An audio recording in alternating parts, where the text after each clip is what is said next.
नमस्कार।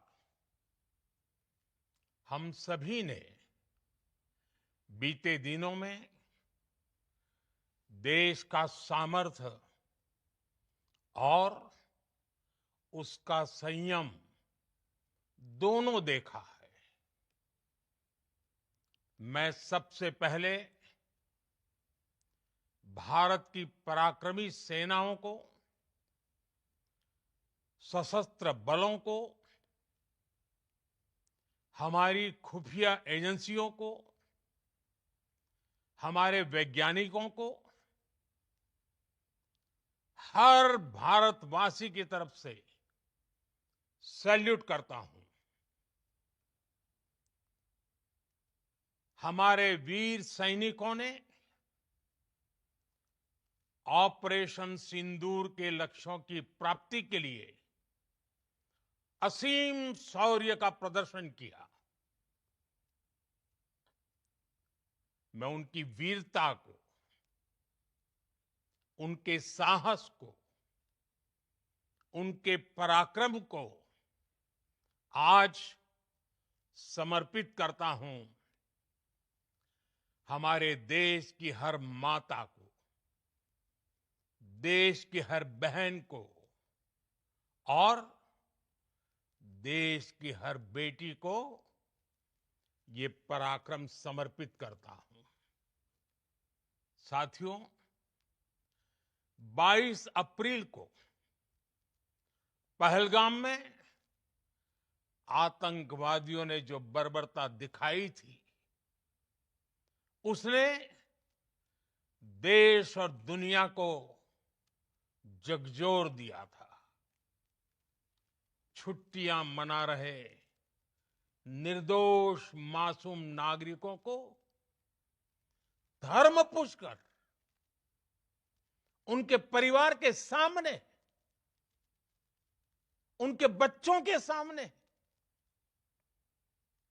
बेरहमी से मार डालना,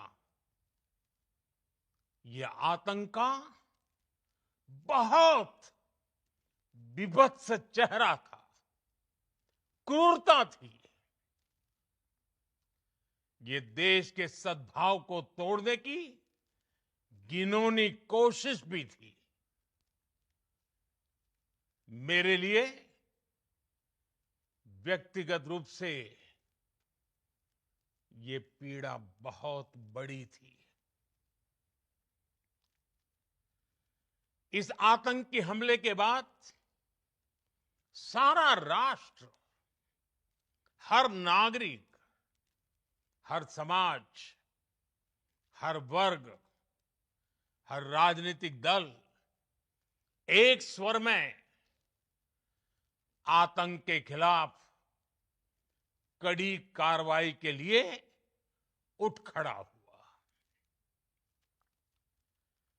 हमने आतंकवादियों को मिट्टी में मिलाने के लिए भारत की सेनाओं को पूरी छूट दे दी और आज हर आतंकी,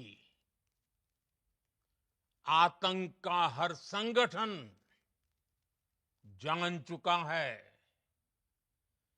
कि हमारी बहनों बेटियों के माथे से सिंदूर हटाने का अंजाम क्या होता है। साथियों, ऑपरेशन सिंदूर ये सिर्फ नाम नहीं है, ये देश के कोटि कोटि लोगों की भावनाओं का प्रतिबिंब है। ऑपरेशन सिंदूर न्याय की अखंड प्रतिज्ञा है।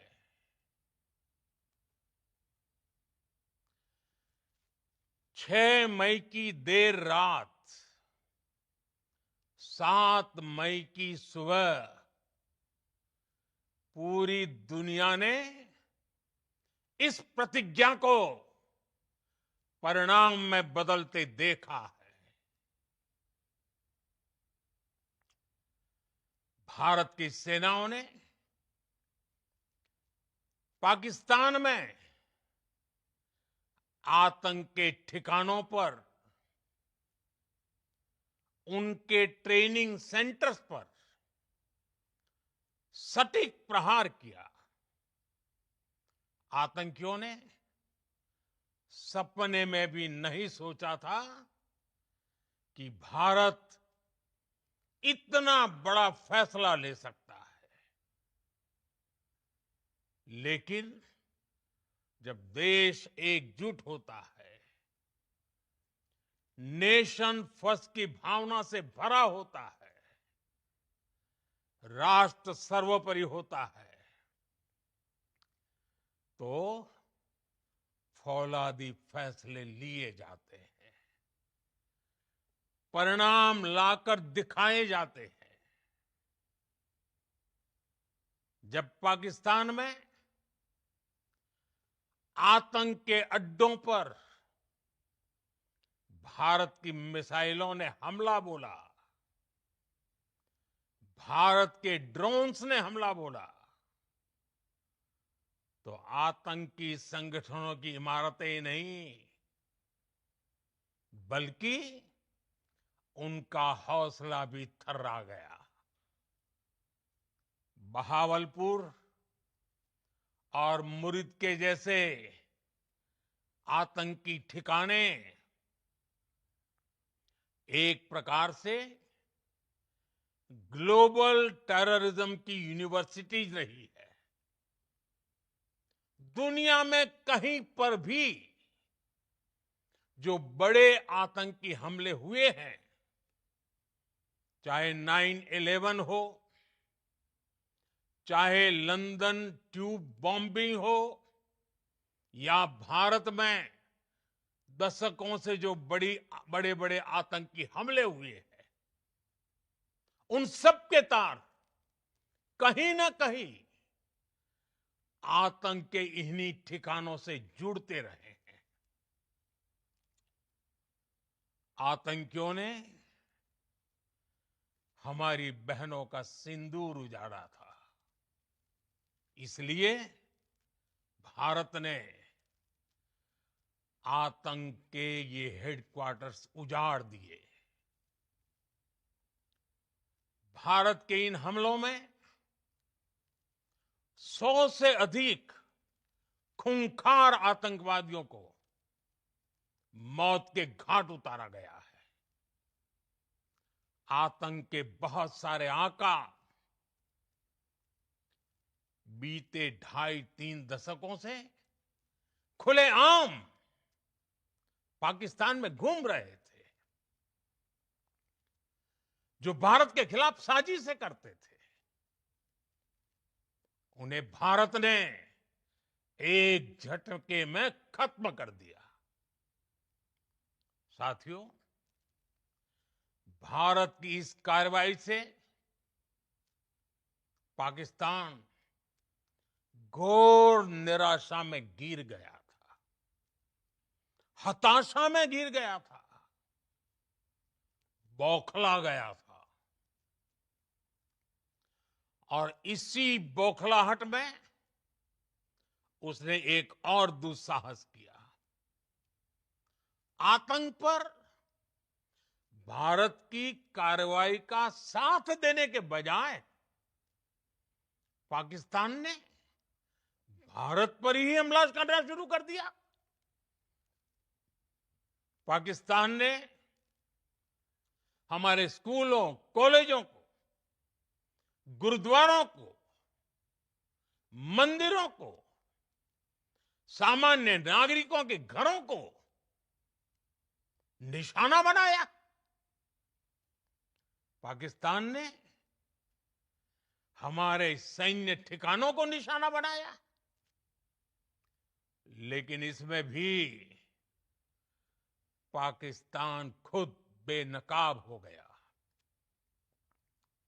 दुनिया ने देखा कि कैसे पाकिस्तान के ड्रोन्स, पाकिस्तान की मिसाइलें भारत के सामने तिनके की तरह बिखर गई। भारत के सशक्त एयर डिफेंस सिस्टम ने उन्हें आसमान में ही नष्ट कर दिया।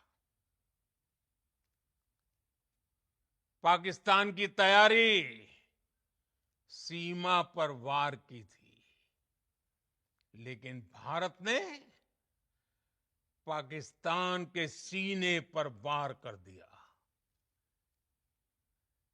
भारत के ड्रोन्स, भारत की मिसाइलों ने सटीकता के साथ हमला किया। पाकिस्तानी वायुसेना के उन एयरबेस को नुकसान पहुंचाया, जिस पर पाकिस्तान को बहुत घमंड था। भारत ने पहले 3 दिनों में ही पाकिस्तान को इतना तबाह कर दिया, जिसका उसे अंदाजा भी नहीं था। इसलिए भारत की आक्रामक कार्रवाई के बाद पाकिस्तान बचने के रास्ते खोजने लगा। पाकिस्तान दुनिया भर में तनाव कम करने के लिए गुहार लगा रहा था, और बुरी तरह पीटने के बाद इसी मजबूरी में 10 मई की दोपहर को पाकिस्तानी सेना ने हमारे डीजीएमओ को संपर्क किया। तब तक हम आतंकवाद के इंफ्रास्ट्रक्चर को बड़े पैमाने पर तबाह कर चुके थे। आतंकियों को मौत के घाट उतार दिया गया था। पाकिस्तान के सीने में बसाए गए आतंक के अड्डों को हमने खंडहर बना दिया था।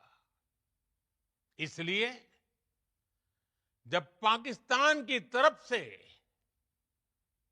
गुहार लगाई गई, पाकिस्तान की तरफ से जब ये कहा गया कि उसकी ओर से आगे कोई आतंकी गतिविधि और सैन्य दुस्साहस नहीं दिखाया जाएगा, तो भारत ने भी उस पर विचार किया।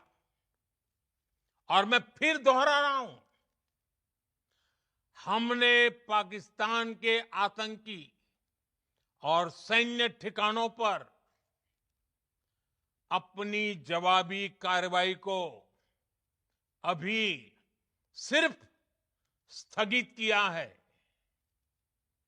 आने वाले दिनों में हम पाकिस्तान के हर कदम को इस कसौटी पर मापेंगे कि वो क्या रवैया अपनाता है।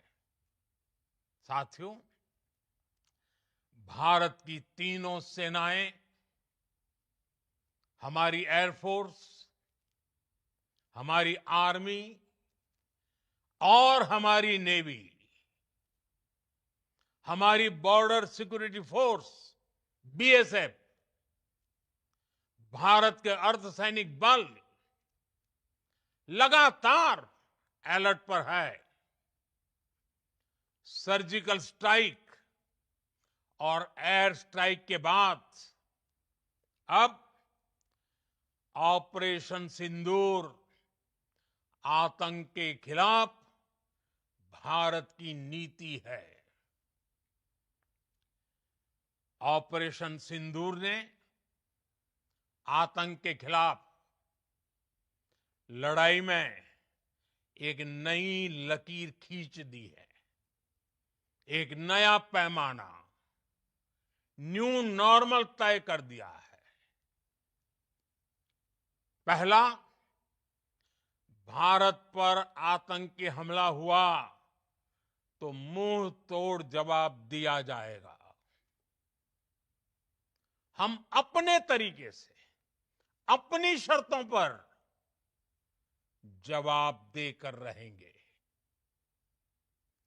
हर उस जगह जाकर कठोर कार्रवाई करेंगे जहां से आतंक की जड़ें निकलती हैं।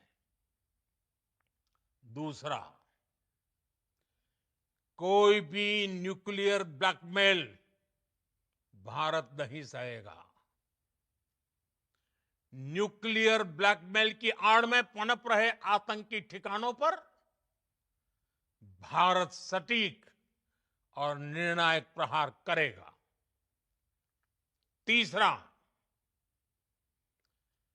हम आतंक की सरपरस्त सरकार और आतंक के आकाओं को अलग अलग नहीं देखेंगे। ऑपरेशन सिंदूर के दौरान दुनिया ने पाकिस्तान का वो घिनौना सच फिर देखा है, जब मारे गए आतंकियों को विदाई देने पाकिस्तानी सेना के बड़े बड़े अफसर उमड़ पड़े। स्टेट स्पॉन्सर्ड टेररिज्म का ये बहुत बड़ा सबूत है। हम भारत और अपने नागरिकों को किसी भी खतरे से बचाने के लिए लगातार निर्णायक कदम उठाते रहेंगे। साथियों, युद्ध के मैदान पर हमने हर बार पाकिस्तान को धूल चटाई है और इस बार ऑपरेशन सिंदूर ने नया आयाम जोड़ा है। हमने रेगिस्तानों और पहाड़ों में अपनी क्षमता का शानदार प्रदर्शन किया और साथ ही न्यू एज वॉरफेयर में भी अपनी श्रेष्ठता सिद्ध की। इस ऑपरेशन के दौरान हमारे मेड इन इंडिया हथियारों की प्रामाणिकता सिद्ध हुई। आज दुनिया देख रही है 21वीं सदी के वॉरफेयर में made in India defence equipments, इसका समय आ चुका है। साथियों, हर प्रकार के आतंकवाद के खिलाफ हम सभी का एकजुट रहना, हमारी एकता हमारी सबसे बड़ी शक्ति है। निश्चित तौर पर ये युग युद्ध का नहीं है, लेकिन ये युग आतंकवाद का भी नहीं है। टेररिज्म के खिलाफ जीरो टॉलरेंस, ये एक बेहतर दुनिया की गारंटी है। साथियों, पाकिस्तानी फौज, पाकिस्तान की सरकार जिस तरह आतंकवाद को खाद पानी दे रहे हैं, वो एक दिन पाकिस्तान को ही समाप्त कर देगा। पाकिस्तान को अगर बचना है तो उसे अपने टेरर इंफ्रास्ट्रक्चर का सफाया करना ही होगा। इसके अलावा शांति का कोई रास्ता नहीं है। भारत का मत एकदम स्पष्ट है। टेरर और टॉप एक साथ नहीं हो सकते। टेरर और ट्रेड एक साथ नहीं चल सकते और पानी और खून भी एक साथ नहीं बह सकता। मैं आज विश्व समुदाय को भी कहूंगा, हमारी घोषित नीति रही है अगर पाकिस्तान से बात होगी तो टेररिज्म पर ही होगी। अगर पाकिस्तान से बात होगी तो पाक ऑक्युपाइड कश्मीर पीओके उस पर ही होगी। प्रिय देशवासियों, आज बुद्ध पूर्णिमा है। भगवान बुद्ध ने हमें शांति का रास्ता दिखाया है। शांति का मार्ग भी शक्ति से होकर जाता है। मानवता शांति और समृद्धि की तरफ बढ़े, हर भारतीय शांति से जी सके, विकसित भारत के सपने को पूरा कर सके, इसके लिए भारत का शक्तिशाली होना बहुत जरूरी है। और आवश्यकता पड़ने पर इस शक्ति का इस्तेमाल भी जरूरी है। और पिछले कुछ दिनों में भारत ने यही किया है। मैं एक बार फिर भारत की सेना और सशस्त्र बलों को सैल्यूट करता हूं। हम भारतवासी के हौसले, हर भारतवासी का एकजुटता का शपथ, संकल्प, मैं उसे नमन करता हूं। बहुत बहुत धन्यवाद। भारत माता की जय। भारत माता की जय। भारत माता की जय।